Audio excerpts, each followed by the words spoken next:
Hey everyone, and welcome back to the channel. And of course, welcome back to another pickups video. This is the stuff I picked up in early March 2021. There is about 8 or 9 games for you to take a look at, so let's get into it.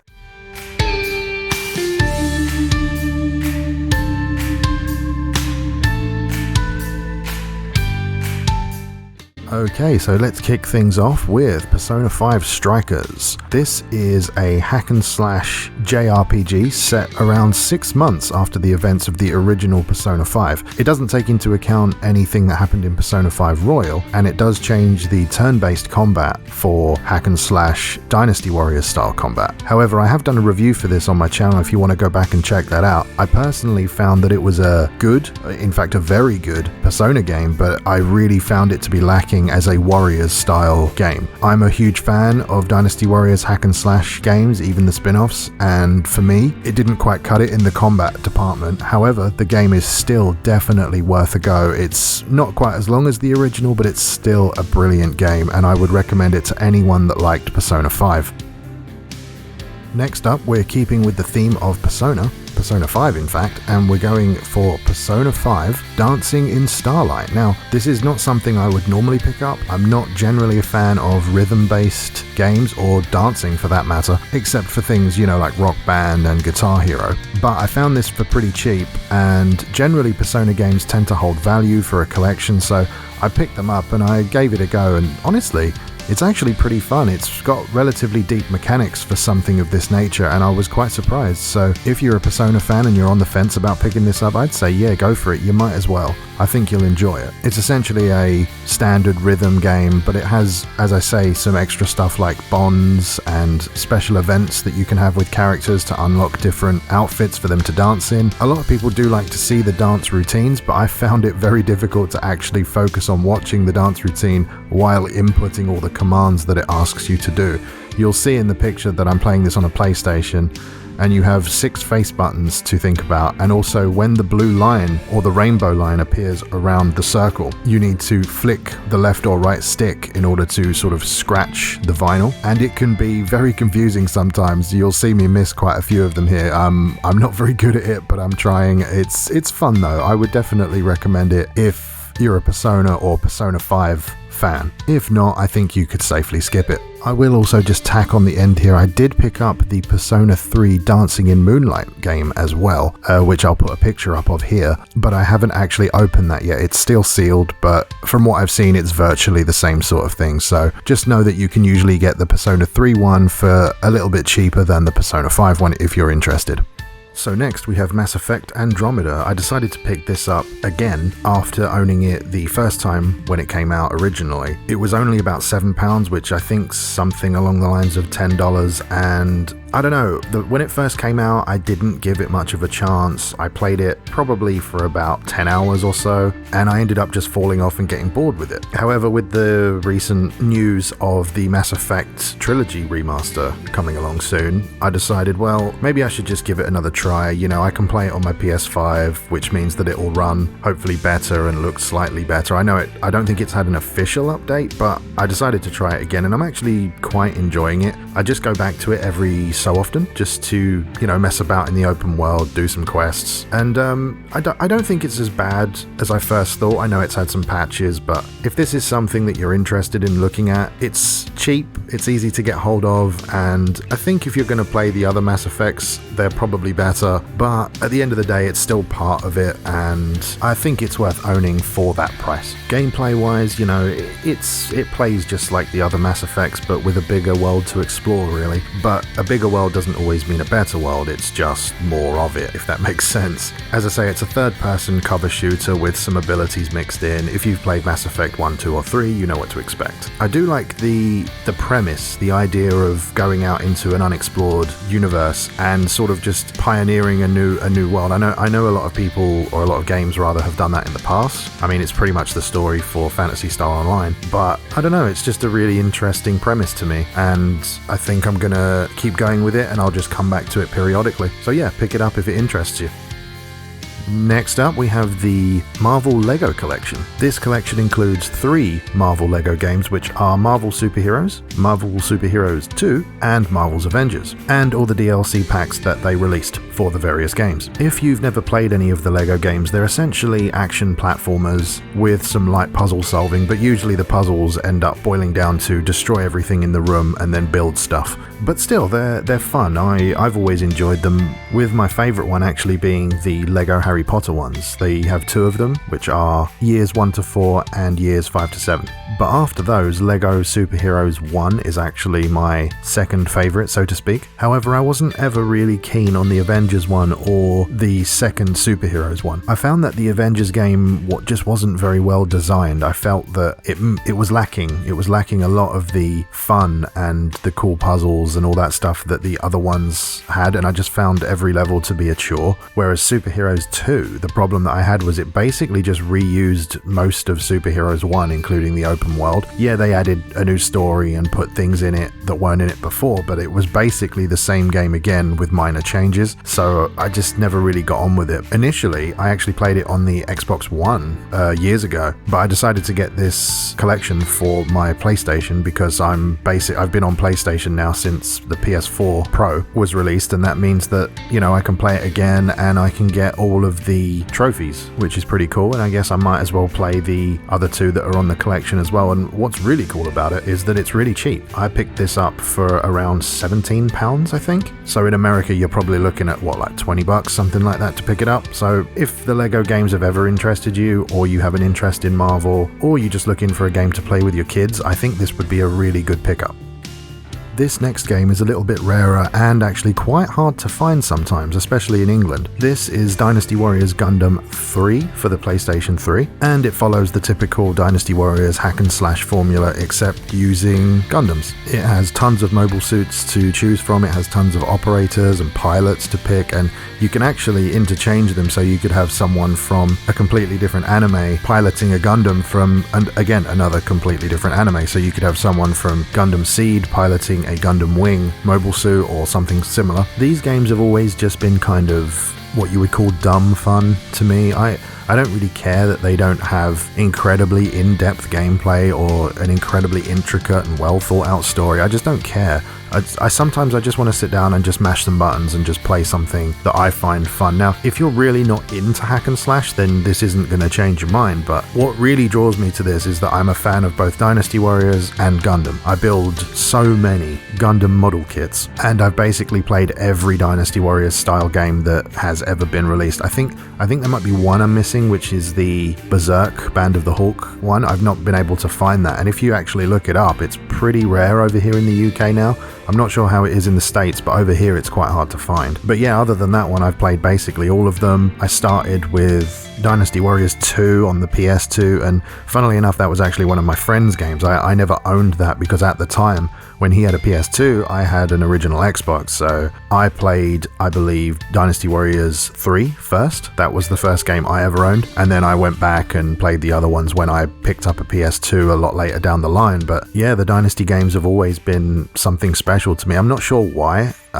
They're very repetitive and they're all somewhat similar, except Dynasty Warriors 9, but we won't go into Dynasty Warriors 9 because it's awful. This, however, isn't. And if you're someone who's picking up games for the PS3 and collecting for it, I really would advise getting this. I also find that it's better than what is technically the 4th game in this series, which is Dynasty Gundam Reborn. I find that this one is actually better. I prefer the way it's structured, and I also prefer the fact that it has that cel-shaded look, which the other one doesn't have. And in fact, Dynasty Gundam 1 and 2 don't have the cel-shaded look either. So for me, this is the best one. The value it's getting up there. It's round about £30 to £35 for a copy that's in, decent condition. And I guess the final thing that I want to say about this game is that it's the only Gundam related video game that I have ever played, and I've pretty much played them all, that makes me feel like I'm in a Gundam mobile suit from the anime. It's the speed and the quickness that the game allows you to have. All the other games feel like you're piloting a tank, and that's not what Gundam is all about. So if you're looking for something Gundam related and something just fun and a good game for your collection, I would pick this up.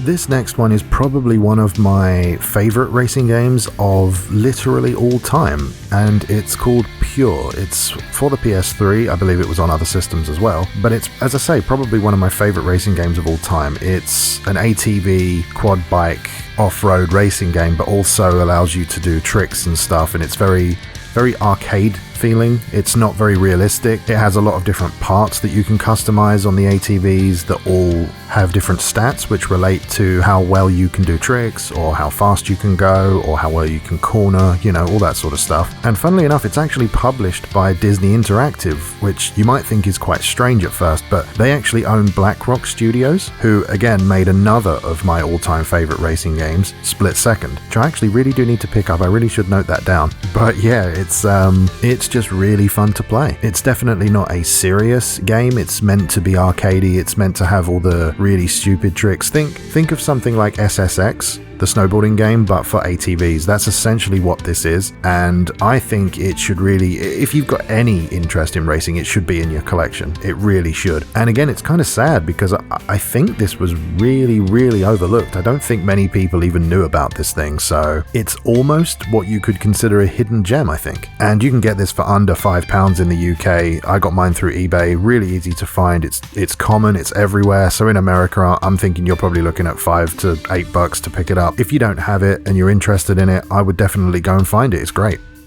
We've already had one Dynasty Warriors game on this list, so why not have another one? This is Dynasty Warriors 3 for the original Xbox. It was also on the PS2, and this was the first Dynasty Warriors game I personally ever owned. Not the first one I played, but the first one I ever owned. And recently I picked up a sealed copy of it, which was really cool. I got it pretty cheap as well. I was quite happy with it. I think it may Australian PAL version, I think. Looking at the age rating on the front, I believe it's the Australian age rating system. But you may be wondering how I recorded the gameplay considering that I picked up a sealed copy. That sealed copy is in fact still sealed and will remain so. A little while back I actually picked up a soft modded original Xbox which has had a 200GB hard drive fitted into it and a new sort of hacked modded dashboard system installed. And what that allows me to do is either rip games straight from the disc, or I can just download a ROM like you normally would for most emulators, and I can store them on the hard drive and play them directly from the hard drive without needing the disc. Now, obviously some people might be thinking, well, that's basically emulation. Well, no, it's actually playing the game on the system without an emulator. It's just playing it from the hard drive instead of a disc. And of course, for those of you that aren't, happy with people using ROMs and stuff, I only play the ROMs of the games that I own. Of course, I could just go and download every single Xbox game if I really wanted to, but I'm trying to do it the way a collector would do it, and I'm only putting games on my hard drive to play on my modded Xbox that I've picked up a real life physical copy of. And that's going to be very important to note when you see the next game on this list. But let's quickly talk about the Dynasty Warriors 3 gameplay. It's essentially Dynasty Warriors, hack and slash, all that kind of stuff, but what I liked about 3 was its simplicity. You have 30 characters, I think 32 with the secret ones, and each character had 4 weapons and a whole host of items that you could pick. I believe you could equip 5 items or 6 items on each character, and the way you would find, better items or level up your character was not the same way that it's done in the more modern Dynasty style games. It had this kind of knockout system where, let's say you had an armor piece that you could equip to, any character, and it was +5 defense or something like that. If you then found a +6 version, it would just discard the +5, and now you'd always have a +6 to put on people. And the way that you leveled up the characters was by killing different enemies. So if you killed officers, they would drop a sword that would either be a +1, +2, +3, or +4 permanent increase to your character. So I prefer that way of doing it to the way they do it now with XP, because it really does incentivize you to clear the map rather than just making a beeline for their general and then just, ending the mission early. You could also level up your defense by killing gate captains, where a lot of the sort of trash mob NPC characters would run in and, you just have to fight them continuously unless you killed the gate captain. They would drop a shield similar to the way that the officers drop a sword, and it would be +1 to +4. and it would be a permanent increase to the character that picked it up.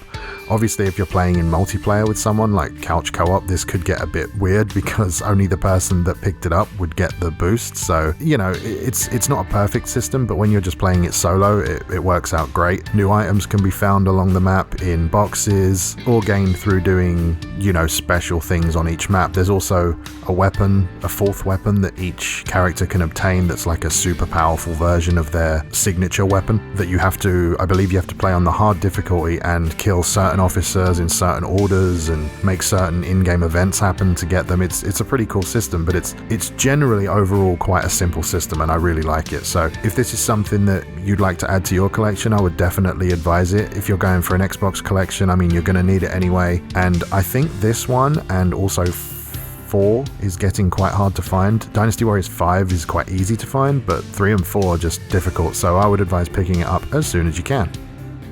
Okay, so here we are, the last game on the list. This is Phantasy Star Online Episode 1 and 2 for the original Xbox. Now, this truly is one of the best games that I've ever played in my entire life. It's one of the most nostalgic. It is one of my favorite all-time games of any generation, and I really wish they would give it the remaster treatment. Even if they didn't add the actual online part of it, I would still love the solo part of it, but it's just such a great game. It's an RPG with some hack and slash stuff, but the way it works is that you have to time the button presses, so you have to be quite methodical, you know, 1, 2, 3 with your button presses for it to actually combo. If you just mash the button, nothing happens. It's virtually structured like a dungeon crawler. You know, you go get a mission, you go into the dungeon, you go through the dungeon, complete the mission, get your rewards, and do it again, moving into different areas, of course, as you progress. It's got a lot of cool weapons, a lot of cool RPG mechanics, and the story's also pretty good as well. You can feel its age a little bit as you play it, but I think it still holds up even today. As you might remember from the last game, I did say that the fact that I have a modded Xbox would come into play here, and it does. So it came out on GameCube, came out on Dreamcast, and it came out on the original Xbox. The original Xbox version is the only version that requires you to have a gamer tag and for your online to be active to play the game, even the offline stuff, which is absolutely ridiculous. So in the GameCube and Dreamcast version, you would load up the game and a pop-up would come up on the screen and say, do you want to play online or offline? So you just pick offline and then you can play everything solo, no problem. However, the Xbox version, before it asked you that, would say please select your gamer tag. Now obviously the servers for the original Xbox were switched off years ago, so you can't access them anymore. So if you want to try and play this game the proper legit way by using the official disc and an official console, you simply can't, because what will happen is you'll put the disc in, the game will pop up with the thing asking you for your gamer tag, and you won't be able to select one because they don't exist for the original console anymore. So as I mentioned when talking about Dynasty Warriors 3, you can download a ROM for this game, and it's a patched ROM. So what someone's done is created a sort of fake check so that the game doesn't ask you for it. You might be able to see in the footage, if I've remembered to put it in, that I select the fake gamer tag. That's just how it's set up, and it tells the game, yes, you're online, yes, you have a gamer tag, even though there is no online and we don't have a gamer tag. It just allows you to bypass that screen so that you can actually play the offline stuff. Nothing's been hacked, don't worry, you know, no Microsoft servers have been hacked to do it or anything like that. It's nothing like that. It's completely offline. It's just using a patched version of the game. And if you were wondering, yes, I did buy a physical copy of this game, even though technically I can't use it. I just bought it because I knew I was going to be playing it. And the thing is, it's really cheap because everyone knows you can't legitimately play it anymore, so it goes for a pretty cheap price. So if you're looking to pick it up just for the sake of it and you're going for a full Xbox collection, I would say you might as well do it because it's just nice to have it, really. And soft modding your console isn't very difficult, so if anyone wanted to get the patched version, you could probably do it with a little bit of effort. I actually bought my modded Xbox from eBay, so have a look on there and see what you can find. You may have also noticed that these games, this one and Dynasty Warriors 3, are playing in widescreen. I'm not sure why that is, because I actually have the modded Xbox set to 4:3 ratio, and so is, well, the television being set wouldn't make a difference, but it just seems to come out in the recording as widescreen, and I'm not sure why. It's not in 16:9, as you can tell, it's just standard widescreen, but I'll have a fiddle with the settings and see if I can get it to actually display in 4:3 when I record next time, but as of now, this is what it is. The modded Xbox does actually allow me to use 480p and 720p on games that support it, and I'm using a Kaiko HDMI component adapter that just goes directly into my TV. But it definitely isn't the best that this game can look. If you really want to get this game looking the absolute best, the best thing I could say is use the Dolphin emulator and use the GameCube version. That way you can probably put out 60 FPS and 1080p. You can force it to do that, so that's the best way to do it. But I like playing it on the Xbox, as that's where I had it originally. So in closing, if you're collecting for the Xbox, you might as well pick the disc up anyway, because it's part of the collection. But if you plan on playing this and you're not really a collector, I would probably skip it unless you have a modded Xbox, because there's no way you're going to be able to actually play the game. It will lock you out at the beginning, so keep that in mind.